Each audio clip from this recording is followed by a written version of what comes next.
Hello everyone, it's Nanny Moo Moo and Papa Dunk, and today we're at Saint Lawrence's Church in Alton, Hampshire. This is a truly magnificent church with a lot of history dating way back to the Norman times and has some history from the English Civil War.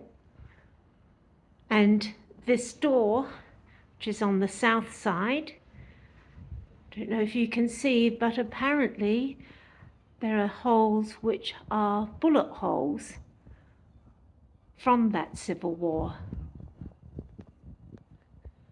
But the two doors certainly have some age to them and make an absolutely splendid entry into this historical church.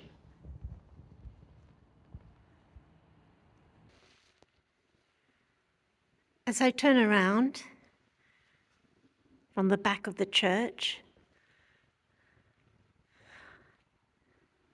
I'm looking down towards the northern nave. And what I particularly like about this church, as well as its history, it really has a sense of being a church of today. And I'll show you later what I mean there. The church has a lot of information about the historical significances of some of the artifacts, and here the paintings on this pillar date from the early 15th century. They are believed to show from the top St. Cornelius, a contemporary of Saint Lawrence and Bishop of Rome, who died in AD 253.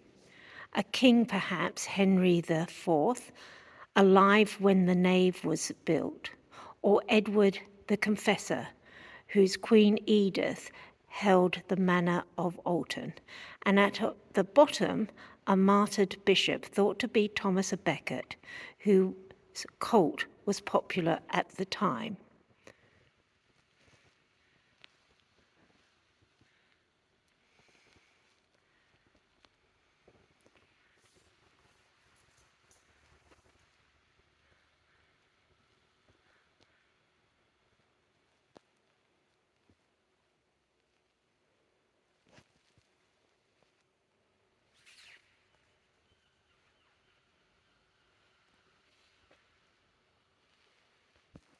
The arches here are thought to be from the Norman period.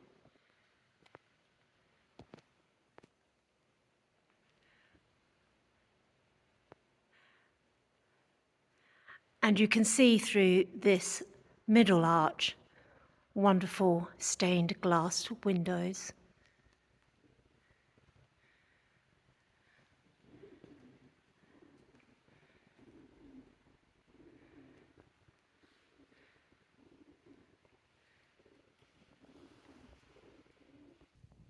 The pulpit is believed to be from the 16th century, where Colonel Bowles was killed during the English Civil War.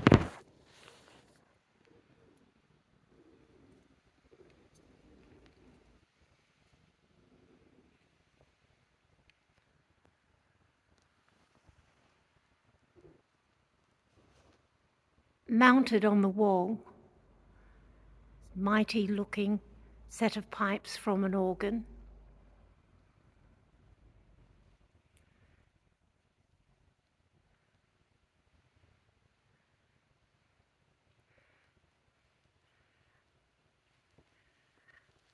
And again, there's a wonderful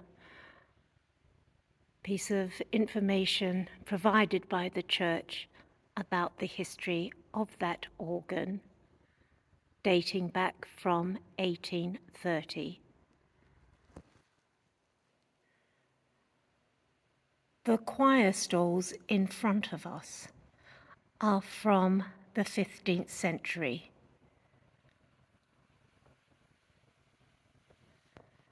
And the window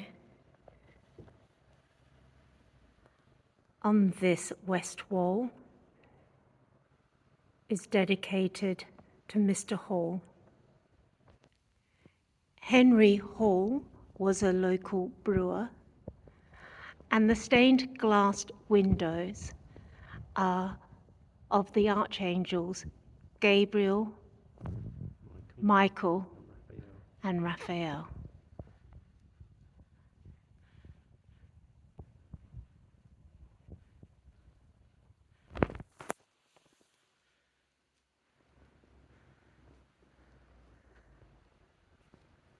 And some wonderful mosaics here.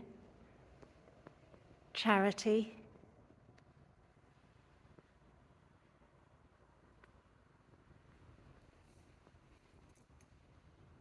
and faith.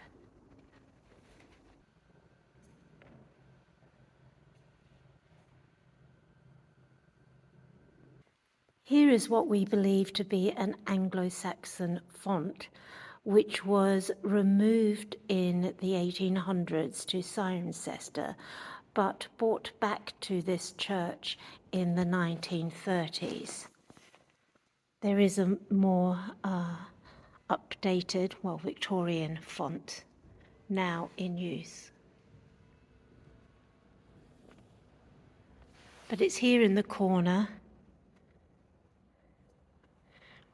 with stones with messages. Probably you wouldn't even notice it unless you looked for this font, but Anglo-Saxon.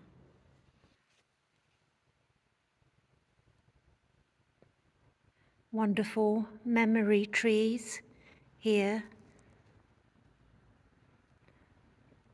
Poignant as we're just after Christmas. Set on a table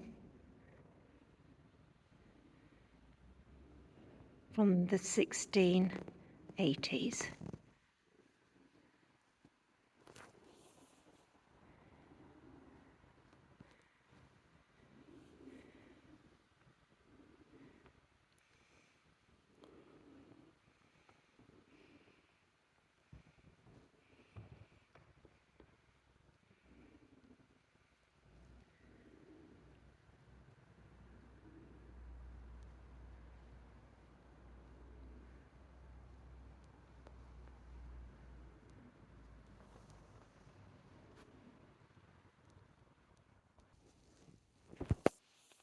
Here is the font from the 1800s.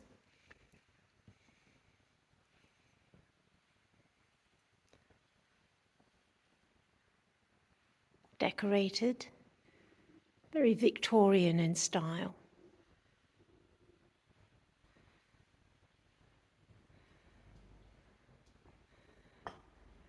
And we believe that this is a mason's mark from one of the pillars of the arches, the Norman arches.